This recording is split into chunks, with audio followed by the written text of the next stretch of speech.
Is Joel and our topic is about merge sorts. Merge sort is a sorting algorithm that follows the divide and conquer approach. It works by recursive dividing the input array into smaller sub-arrays and sorting those sub-arrays, then merging them back together to obtain the sorted array. Sara Contado, and now let's proceed with the advantages of merge sort in different areas. When it comes to stability, it preserves the relative order of equal elements. For example, if two elements are equal, they retain their original relative order in the sorted array. This is important in some situations. Sorting records or objects where the order of equal elements matter.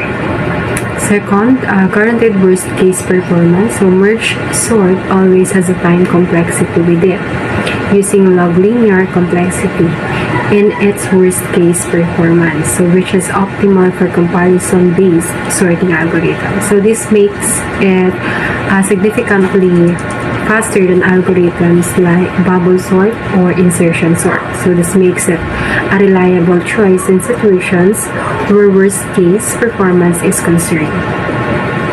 The third one is simple to implement, where merge sort is relatively easy to implement, especially when compared to more complex algorithms like quicksort.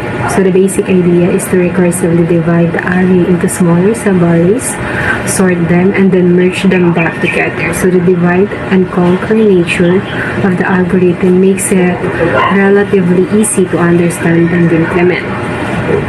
Last, naturally parallel. So merge sorts divide and conquer approach lends itself well to parallel processing. So different sub-arrays can be sorted simultaneously on multiple processors, leading to improvements in execution speed on multi-core system. So additionally, merge sort also consistent performance on large data sets and can handle large files and data streams. Hello everyone, I am reporter disadvantage of merge sort. So dito na tayo pupunta. Space of complexity.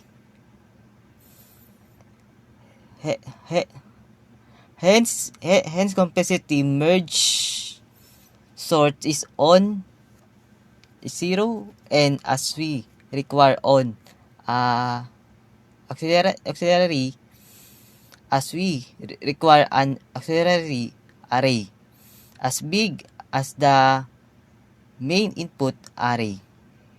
So next, dito naman tayo sa not in place.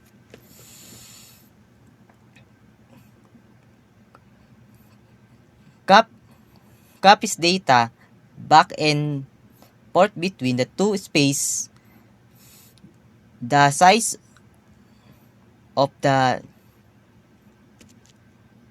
data set that's 0 and extra space. So sunod naman tayo. So next naman tayo ulit.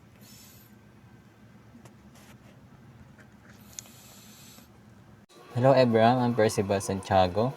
Sa bidyong ito, pag-aaralan natin kung paano gumana or pagganahan ng merge sort step by step.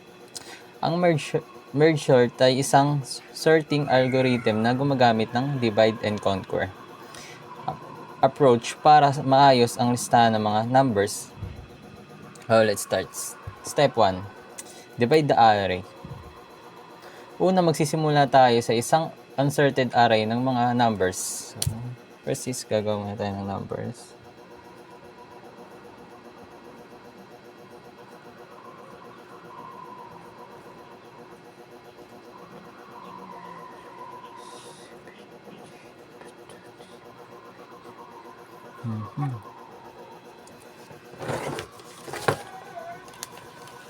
Masyado pati.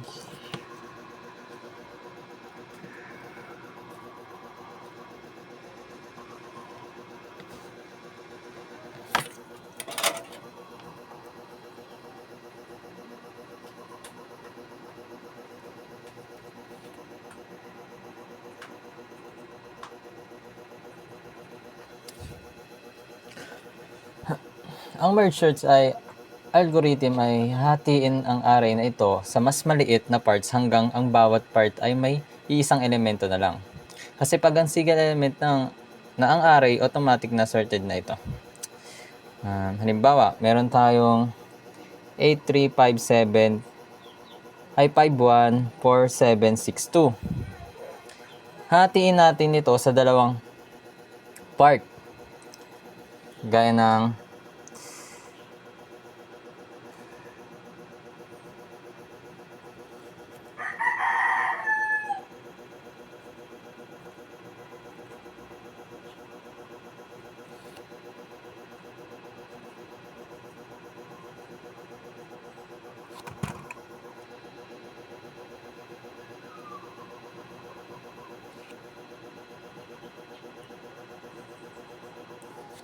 ng 83514762.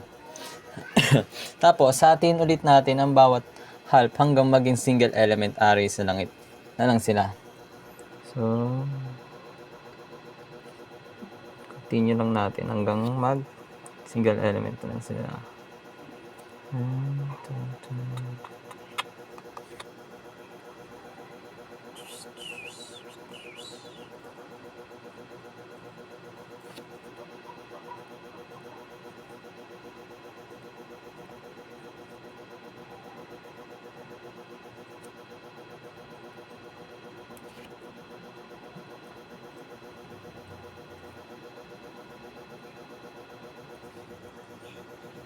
Eight, 3, 5, 1, 4, 7, 6, 2.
Ngayon ay tapos na natin ang step 1. So, move na tayo ng step 2. Teka, lagyan natin. Step 1. Next, step 2 na.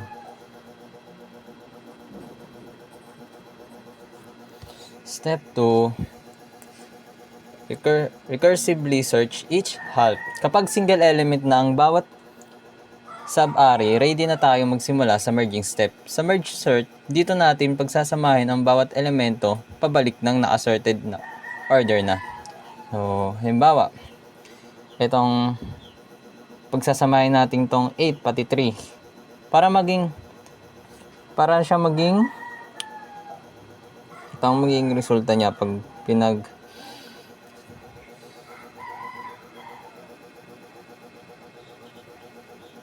magsasamahin na natin siya.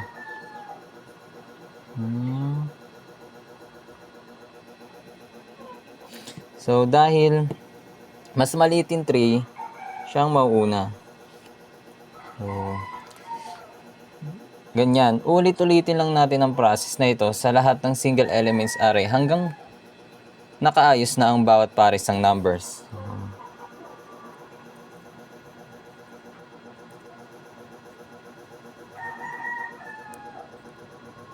One, 5,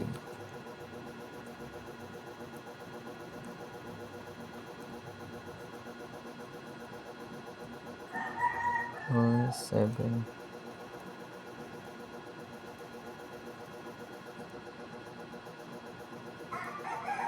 to 6.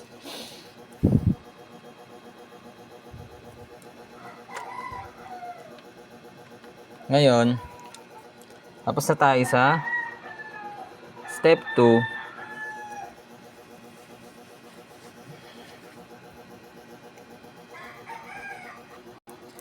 So, magmumove naman tayo sa step 3.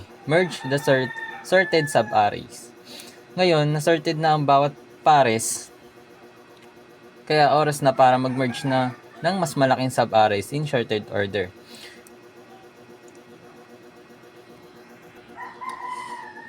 Bawat merge, i-compare natin ang pinakamaliit na numbers ng bawat sub-array at ilalagay ang mas maliit na number sa unahan. Halimbawa, kung meron tayong dalawang sub-arrays na 3, 8, and at 1, 5. I-compare natin ang 3 at 1, since mas maliit ang 1, siya ang mauuna. Tapos tuloy-tuloy lang ang pag-compare at paglagay ng numbers hanggang maging sorted lahat ng elements. So, first is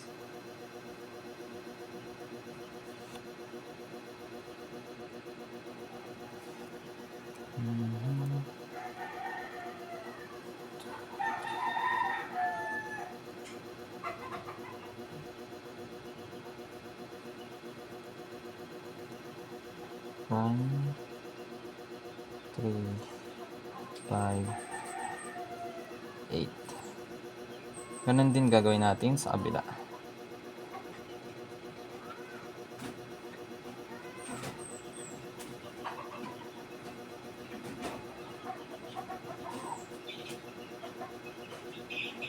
Two, 4,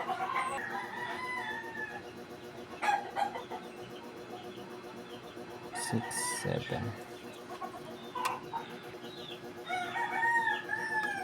Ngayon, tapos na natin sorted lahat ng elements, kaya move naman tayo sa final merge or step 4.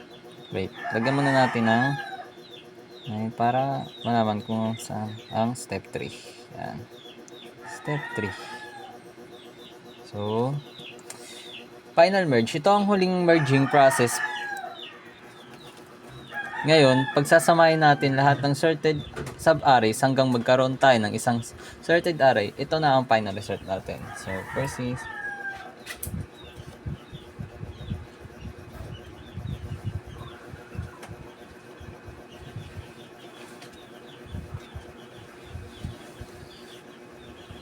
one, two, three, four, five, six, seven, eight.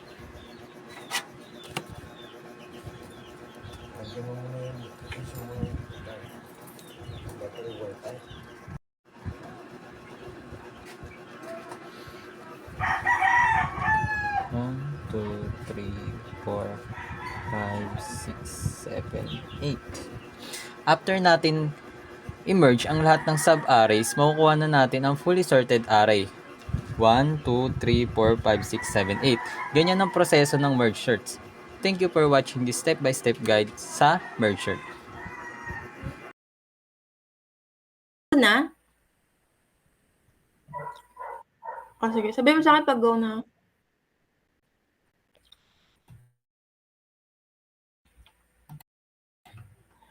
Hello everyone, my name is Karen Amido. Together with Jobel Alina, for today we're going to discuss with you about the merge function, how to run the merge sort. Ulit nga. Ano ba yan? Sorry. Sige, for today we're going to discuss with you For today, we're going to discuss with you about how to run merge sort code using programming language. So the first step is recursively splits the array into smaller hubs until each part contains a single element. The left and right parameters indicate the range of the array being considered. So the second one is the merge function. Merge two sorted sub-arrays back into a single sorted array. So you need to create temporary arrays to hold the values, then iterate through them to place elements back into the original array in sorted order. Then the third one is print array function. This is a helper function to print the array's contents both before and after sorting. So the last part is the main method. So the main method is defines the original unsorted arrays. Calls merge sort to sort the array. Prints both the original and the sorted array for comparison. So for the output, dito naman sa pinaka-explanation ng output namin is ito yung original array, original array yung 38, 27, 43, 3, 9, 82, 10. So yan yung mga unsorted array. Tapos dito sa baba, ito naman yung sorted array, yung pinaka-finals na pinaka-output ng code. Ito yung low ito yung lower to highest. Sorry, ano ba yun?